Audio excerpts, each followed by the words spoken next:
Advanced Financial Modeling, VBA for Finance, learning objective number 5, using if statements or conditional statements. So in the last program, we calculate the present value of cash flows when the number of payments are at the end of the period. In other words, you discount the first cash flow, which you assume is, say, 1 year from today at 10%. But what if the payments can be at the beginning of the period or end of the period? All right, usually the default is end of the period. But what if the first payment's today and then 4 more payments afterwards? Well, in that case, that present value program won't work. So let's do an if-then-else statement where you ask the user, are the payments at the beginning of the year, in other words, the first ones received today, or are they end of the year, first ones received, say, a year from now, or 1 period away? So we're going to use an if-then-else statement. The syntax in VBA, you can do it 1 or 2 ways. I'm not going to do it the first way, but I'll show it to you. You could say the word if, make some condition, say, end or it's end of period or beginning of period, and then make the statements that does a calculation, does a present value, and does an else. So you can do this all on one line of code, if then else. However, normally all the VBA code I've ever seen has it in block format. In other words, you say if some condition, then next line a statement, say a calculation. Else if some condition is true, then next line some calculation, and then else and if. Always end a program with and if using the block format. So it's a lot easier if we just do one of these. So what if we take our p-value program, we'll call it p-value 2, and now we have 4 parameters: payment, number of payments, discount rate n, and then some variable called end or begin. By the way, remember, VBA doesn't care about upper and lower case, so the capital E doesn't mean anything on end or begin. But we have an extra parameter.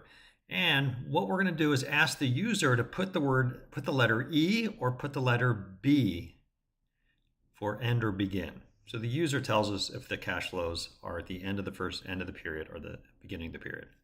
So here is the if-then-else statements.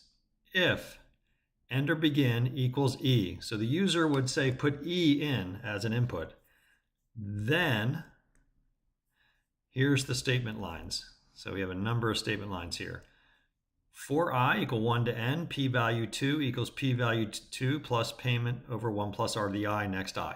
This is the exact same for loop we used in p-value, the original p-value program. So this will calculate the present value of the 5 payments in this case if they're end of period. All right, so these are the conditional statements. So kind of coming back here, we actually have an if-then-else statement in here if the user says it's end of period. However, what if the user puts a B in when they insert the function? Same other parameters, 5 years, $100, 10%. So, else if, then. Else if end or begin equals B, then for I equal 1 to n, next I. However, I do a little trick here.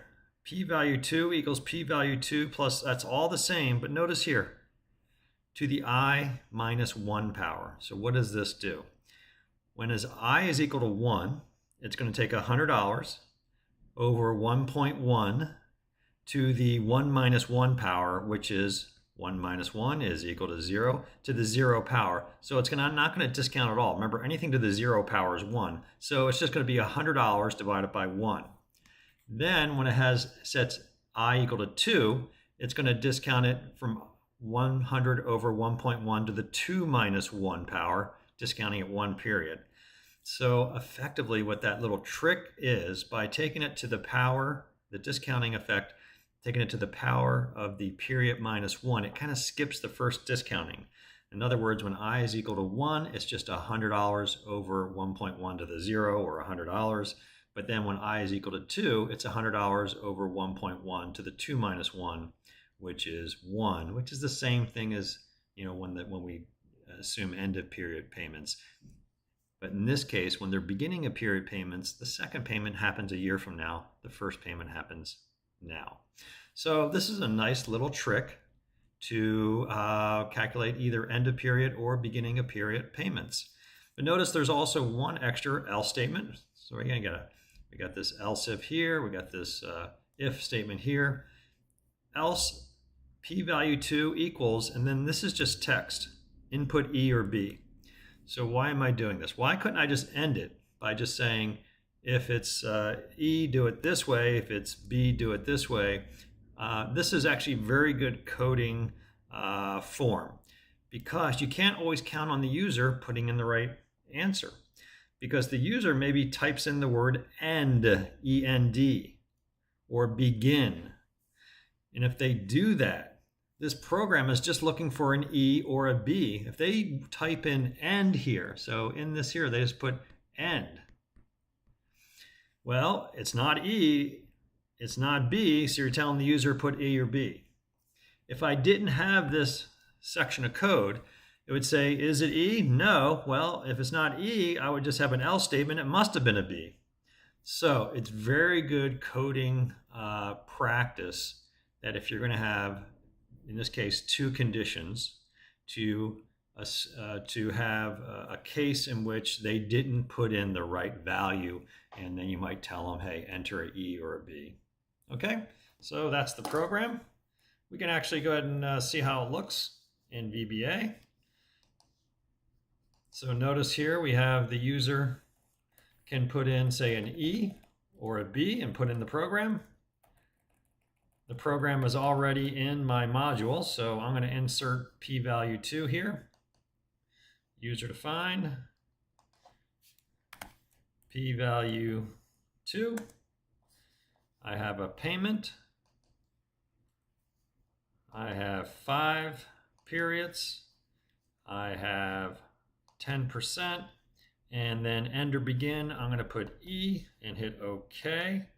And there's my 379. I've tested the data, it looks perfect. I can then copy this formula over to here.